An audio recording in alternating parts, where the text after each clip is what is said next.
আমরা এক নজরে ইমান ভঙ্গের কারণগুলো জানাই দিচ্ছি। এটা খুব দরকারি কথা যে আমরা নামাজ ভঙ্গের কারণ জানি, ওযু ভঙ্গের কারণ জানি, রোজা ভঙ্গের কারণ জানি, কিন্তু ইমান ভঙ্গের কারণ জানি না। ইমান কি ভাঙে না ভাঙে না? ওযু ভাঙলে, নামাজ ভাঙলে সেটা বড় বিষয় না, ইমান ভাঙলে সেটা বড় বিষয়? ইমান ভাঙলে সেটা বড় বিষয়। ইমান কিসে ভাঙে আপনি যদি না জানেন তাহলে জোড়া লাগাবেন কেমনি? ভাঙলে আবার সেটা আবার নবায়ন করবেন, রিপেয়ার করবেন কিভাবে? রিপেয়ার যদি না করতে পারেন, আপনার বয়স ৮০-৯০ চলে গেছে, ইমান কতবার ভেঙে বসে আছে আপনি জানেনও না, জোড়া লাগান নাই, তাহলে তো আপনি বেঈমান হয়ে দুনিয়া থেকে যাচ্ছেন।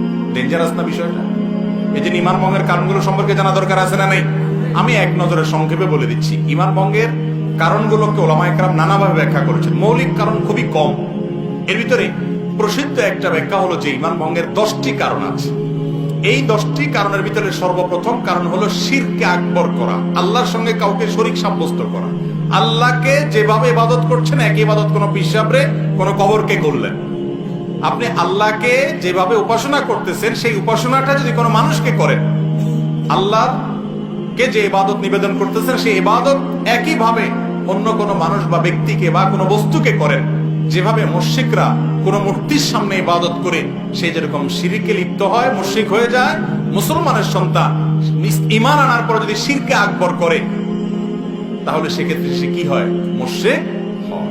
এই বড় শিরক, এটা ঈমান ভঙ্গের কারণ। বড় শিরক কিভাবে হয়, বিস্তারিত হয়, এগুলো আমরা জানবো ইনশাআল্লাহ বিইذনিল্লাহ অন্য কোনো আলোচনায়। দ্বিতীয়ত, আল্লাহর সাথে বান্দার যদি কোনো মিডিয়া সাব্যস্ত করেন, কিরকম মিডিয়া? যে এর ছাড়া আল্লাহরে পাওয়া যাবে না। যেমন আমাদের অনেক ধর্মের ভাইরা মনে করেন যে আল্লাহকে পাইতে হইলে সরাসরি পাওয়া যাবে না, বিভিন্ন দেবতা ধরতে হবে, এই জন্য অনেক দেবতার পুজো করে তারপরে ঈশ্বর পর্যন্ত, আল্লাহ পর্যন্ত যেতে হবে। ইমানদার যদি মনে করে যে আল্লাহকে পাইতে হইলে আল্লাহর বিভিন্ন ভায়া আছে এগুলো ধরতে হবে, ওনাদেরকে ছাড়া আল্লাহকে পাওয়া যাবে না, এরকম যদি মনে হয় এবং আল্লাহর ইবাদতটা তাদের মাধ্যমে করে, তাহলে সেটাও ঈমান ভঙ্গের কারণ। তৃতীয় ঈমান ভঙ্গের কারণ হলো যে যদি কেউ মনে করে যে ব্যক্তি অমুসলমান, কাফের, ভিন্ন ধর্মের অনুসারী, বেঈমান, ঈমান আনেন নাই, মনে করে যে না তারটাও ঠিক আছে, তাহলে এই লোক বেঈমান, এই লোক ঈমান থেকে খারিজ হয়ে যায়, এটা ঈমান ভঙ্গ হয়ে যাওয়ার মতো কারণ। কারণ আপনি একটা লোক আল্লাহর প্রতি অবিশ্বাসী, আপনি বললেন না তারটাও ঠিক আছে। আমাদের অনেক মুসলমান ভাইরা আছে আজকাল, তাদের বিশ্বাসগুলো গোলালু মার্কা বিশ্বাস হয়ে গেছে। তাদের বিশ্বাসগুলো এখন আপনার শৈথিল্য প্রদর্শনকারীদের বিশ্বাস হয়ে গেছে। কিরকম? সেটা বলে যে সব ধর্মই ঠিক আছে। এরকম কিছু সুশীল আছে না, সুশীল, এই সুশীল টাইপের মুসলমান আছে কিছু, যে বেশি ভালো সাজে, বলে যে সব ধর্মই ঠিক আছে, সব ধর্মই তো ভালো কথা বলে। যেই ব্যক্তি আপনার মালিকের অস্তিত্বই স্বীকার করে না বা মালিকের একত্ববাদের স্বীকৃতিই দেয় না, সে কিভাবে ঠিক থাকে? তার অনেক ভালো কাজ থাকতে পারে, ভালো কাজকে আপনি ভালো বলেন, কিন্তু সে কখনো আল্লাহর কাছে গ্রহণযোগ্য ইমানদার হতে, সে ইমানদারই না, আল্লাহর কাছে গ্রহণযোগ্য বান্দা হতে পারে। এই জন্য যে বেঈমান তাকে বেঈমান মনে করতে হবে, যে ইমানদার তাকে ইমানদার মনে করতে হবে। তার সাথে আপনাকে মারামারি করতে কেউ বলেনি, তারটা সে করুক, বাধাও দিতে পারে নাই, তারটা সে করুক, কিন্তু আপনার মনে রাখতে হবে এটা ইসলাম, এটা কুফর, এটা ঈমান, এটা বেঈমান, স্পষ্ট থাকতে হবে। আপনি যদি গোলালের মতো সব পাকায় ফেলান, এটা কিন্তু ঈমান ভঙ্গের কারণ হতে পারে। 4 নম্বর হলো, যদি কেউ মনে করে নবী করিম সাল্লাল্লাহু আলাইহি ওয়াসাল্লামের আদর্শের বাইরে অন্য কোনো আদর্শ আরো উত্তম আছে, বেটার আছে, এটা ঈমান ভঙ্গের কারণ হতে পারে। 5 নম্বর হলো, যদি কেউ নবী করিম সাল্লাল্লাহু আলাইহি ওয়াসাল্লাম যত বিধিবিধান নিয়ে আসছেন এর কোনোটাকে অস্বীকার করে, অপছন্দ করে, ঘৃণা করে, না এটা আমার ভালো লাগে না, ইসলামের সব ভালো লাগে, এই যে মেয়েদেরকে আল্লাহ তাআলা ছেলেদের অর্ধেক দিতে বলেছে এটা আমার ভালো লাগে না, আছে না কিছু সুশীল এরকম বলে। আরে ভাই, তোমার ভালো লাগাতে না লাগাতে কি আসে, তুমি কি বুঝবে আল্লাহ কেন অর্ধেক দিয়েছেন? মেয়েরে আল্লাহ খরচের কোনো আইটেম দেয় নাই, আবার অর্ধেক দিয়েছেন কোত্থেকে?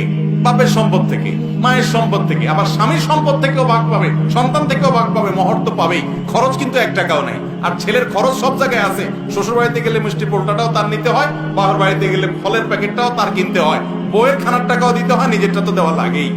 তারপরে বলা হয়েছে তার 2 টাকা। আর মেয়েরে বলছে তুমি কাউকে খাওয়াইতে হবে না, মিষ্টি কোনোটার বিল তোমার দিতে হবে না, তোমার নিজেরটাও তোমার খরচ করা লাগবে না, স্বামী দিবে, তুমি শুধু তাকায় থাকবা আর অর্ডার দিবা বসে বসে। এরপর তোমাকে 1 টাকা দিলাম। বেশি দেওয়া হয়েছে না কম দেওয়া হয়েছে? কিছু ভাই আছেন যাদের মাথায় বুদ্ধি শুদ্ধি এত কম, এরা হিসাব নিকার বুঝে না, অঙ্ক বুঝে না, বলে যে ইসলাম মেয়েদেরকে ঠকাইছে, আমার এটা ভালো লাগে না। আপনার বুঝে আসুক আর না আসুক, আল্লাহ তাআলা যা বলেছেন ওর ভিতরেই কল্যাণ আছে, আপনি হয়তো বুঝেন না। আপনি মানুষ হয়ে, সৃষ্টি হয়ে আল্লাহর সব নির্দেশের রহস্য কিভাবে বুঝবেন? তো এই জন্য যদি কেউ আল্লাহর কোন নির্দেশকে, রাসূল সাল্লাল্লাহু আলাইহি ওয়াসাল্লামের কোন বিধানকে অপছন্দ করে, ঘৃণা করে, এর ফলে ঈমান চলে যায়। আরেকটা হলো শরীয়তের কোন বিষয়ে যদি কেউ বিদ্রূপ করে, ঠাট্টা করে, তামাশা করে, আছে না অনেকে দুষ্টামি করে ব্যঙ্গ করে, দায় নিয়ে ব্যঙ্গ করে, জিনিসটা সুন্নত হতে পারে, কিন্তু সুন্নত নিয়ে আপনি ঠাট্টা করলেন, রাসূল করেছে, বিদ্রূপ করলেন, তাহলে সাথে সাথে কি হয়ে যাবে? ঈমান হারা হয়ে যাবে। এটা ঈমান ভঙ্গের কারণ। ঈমান ভঙ্গের আরেকটা কারণ হলো ইসলামের শত্রু যারা, তাদেরকে যারা প্রত্যক্ষ মদদ দেয়, সহযোগিতা করে ইসলামের শত্রুতা করার জন্য, এরা মুনাফিক, এর ফলে ঈমান ভঙ্গ হয়। ঈমান ভঙ্গের আরেকটা বড় কারণ হলো কেউ যদি মনে করে কিছু মানুষ আছে এরা ইসলামের গণ্ডির, ইসলামের বিধিবিধানের ঊর্ধ্বে উঠে গেছে, এদের নামাজ কালাম পড়া লাগে না। কিছু পিসাব দেখবেন তারা নামাজ কালাম পড়া না, বলে না বাবার এগুলো আর করা লাগে না, বাবা অনেক ঊর্ধ্বের জগতের মানুষ। আছে না এরকম কিছু বাবা? আরে ভাই, আপনার বাবা এত ঊর্ধ্বে উঠে গেছে যে তার নামাজ পড়া লাগে না। আমার নবীজি সাল্লাল্লাহু আলাইহি সাল্লাম তিনি মৃত্যুর আগ মুহূর্তে, বুখারীর হাদিস, যে দুইজন সাহাবীর কাঁধে দুই হাত দিয়া হেঁটে হেঁটে মসজিদে যে নামাজ পড়ার মতো ক্ষমতা ছিল না। যারা মদিনায় গেছেন জানেন, ওনার কবরটা ছিল ওনার বাসা, আর ওনার মিম্বরটা থেকে এখানে কতটুকু দূরত্ব, আমাদের এই প্যান্ডেল থেকে ওই প্যান্ডেলের মাথা এত দূর হবে না, এত কাছে। এইটুক যাওয়া, হেঁটে যাওয়ার শক্তি ছিল না। তখন দুই সাহাবীর কাঁধে দুই হাত ভর করে তিনি দাঁড়িয়ে তাদের শরীরের উপরে ভার ছেড়ে দিয়ে পাওটাকে মাটির সাথে হেসড়েতে হেসড়েতে টানতে টানতে নিয়ে মসজিদে নামাজ পড়ছেন মৃত্যুর আগ মুহূর্ত পর্যন্ত। আর আপনার বাবার নামাজ পড়া লাগে না। এ বাবা কি ভণ্ড বাবা না? আল্লাহ কোরআনে বলছেন, ওয়াবুদ রাব্বাকা হাত্তা ইয়াতিয়াকাল ইয়াকিন, তোমরা আল্লাহর ইবাদত করো ইয়াকিন আসার আগ পর্যন্ত। বলে যে আমাদের বাবার ইয়াকিন এসে গেছে, আর লাগে না। অথচ এখানে ইয়াকিন শব্দের অর্থ হলো মৃত্যু। সব ইয়াকিন মানে বাংলা ইয়াকিন না, বা বিশ্বাস না, দৃঢ়তা না।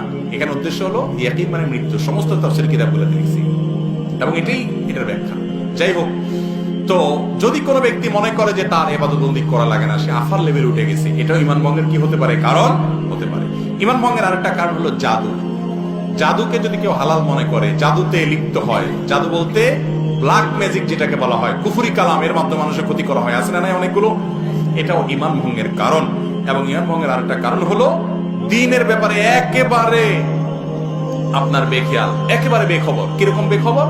ধরেন আপনার কখনো সে নামাজ পড়ে না, কখনো দ্বীনের কোনো বিষয় নেই, নাম কাজতে শুধু মুসলমান, আর ইসলামের কোনো কিচ্ছুতে তার মধ্যে নাই, তাহলে এই ব্যক্তিকে মুসলমান বলার কারণ থাকতে পারে না, কারণ ইসলামের কোনো কিছুই তার মধ্যে দেখা যায় না। আল্লাহ তাআলা আমাদেরকে ঈমান ভঙ্গের কারণগুলো থেকে হেফাজত থাকার তৌফিক দান করুন।